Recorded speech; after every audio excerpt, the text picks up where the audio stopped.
Just a boy in the bush. I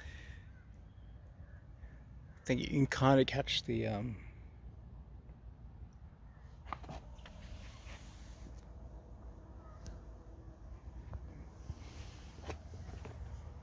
So this is a reserve near where I grew up.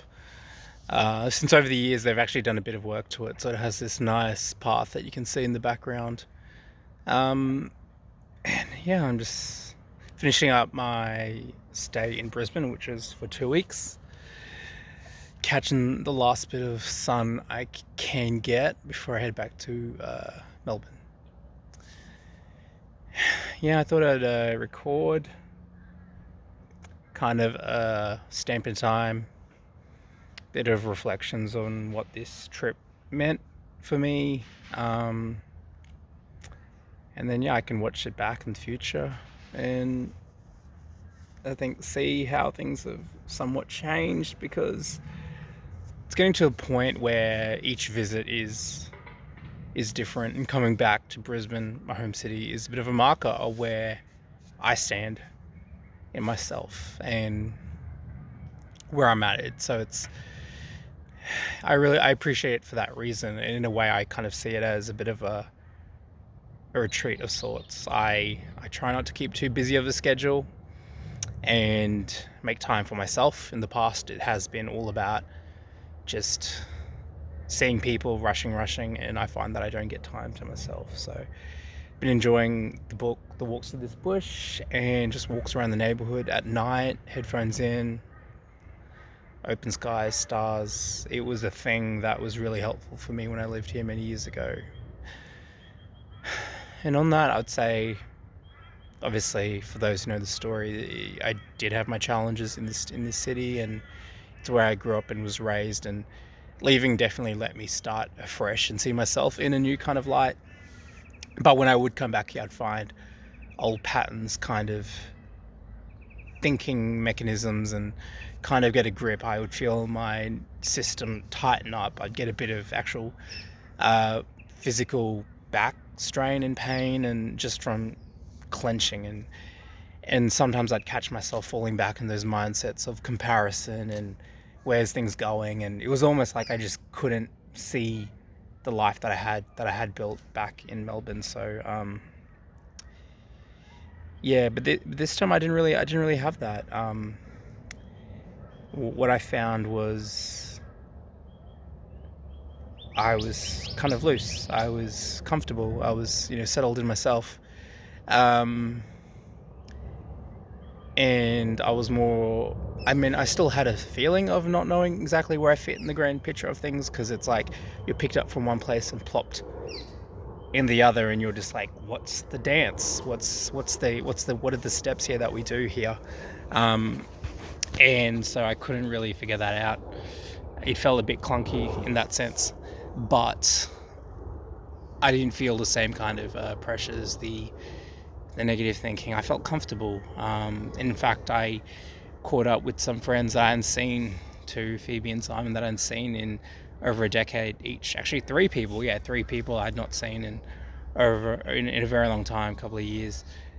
So it gave me the chance to kind of tell my story, and when I told it, there was this real sense of pride and just, yeah, reflection on the path that has been since I left Brisbane. And with that, I was also doing a bit of my work on my second book. So yeah, those conversations, the work on my book, really helped me to feel a bit more secure in my story, and even a bit proud um, of what I've been through, and coming back and just, yeah, put me in that kind of remembrance of like, shit, things were tough, when I was commuting across the city, at working in the automotive dealership, no interest in cars, minimum wage, a lot of yeah, a lot of worries. And looking back on it now, it's like, yeah, I really shoveled the shit, you could say, but things have really kind of worked out. And if I was to meet my younger self and, have a conversation, I think I would be over the moon with what's really transpired, and not just in terms of work life, but my own personal life. I read my old journals when I was like in my 20s, and you could hear really there's this essence of just this longing or desire to be more, to do something, and beyond the norm. As an ADD person, I think I really have this sense of desire for, what's the word, individuation, to have a real sense of self, to do my own thing, to have my own song, or really I guess comes down to expression. And that's really what I've carved down, because one of the problems of working in the corporate world is that you don't get that opportunity. I found they're really tight on what you can do, in terms of like your day to day, and it was completely unfair.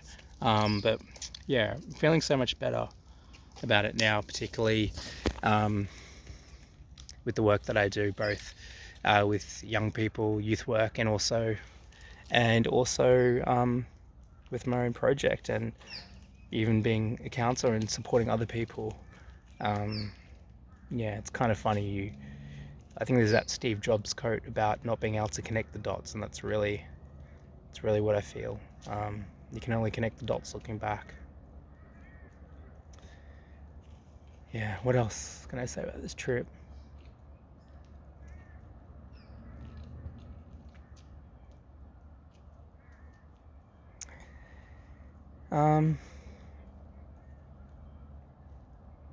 I think the other thing is just the people that I connect with. I'm noticing that people who've been through shit have such texture and empathy and understanding, and they're able to share. Really, everyone that goes through something seems to well, that I've met really learns from it, their struggles, and at the time it doesn't feel like that, but like one of my friends was talking about the meaning he's found in becoming a parent and being able to share everything that he's learned on his own journey of, you could say, healing, with his kids, and the meaning that really brings to him. And it's not just, I think, people don't have to become parents, but there's that opportunity to give to the world through your own experiences, and that really adds meaning to it. I know it's done it for me. And yeah, talking to my friends really, brought that down. Trying to think what else.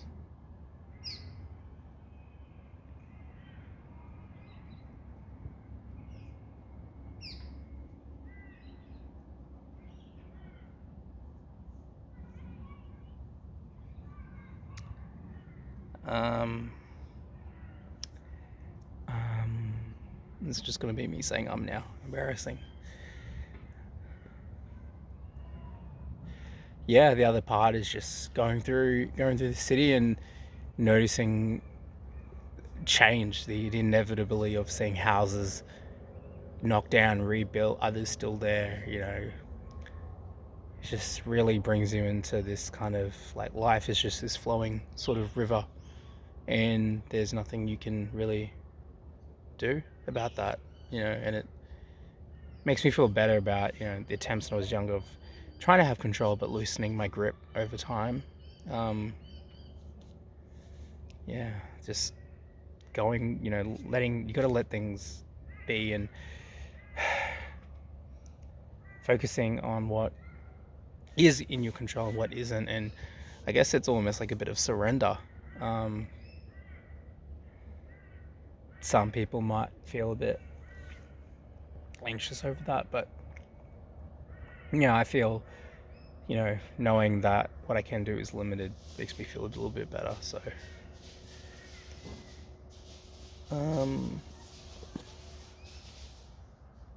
there's a dog chasing a wallaby or something. Yeah. Their dogs should be on the lead, because this is a national kind of area, and there's wildlife here. There's koalas and shit, so poor form. Anyway, I'm going to wrap this video up. If you watch this, thank you for joining me.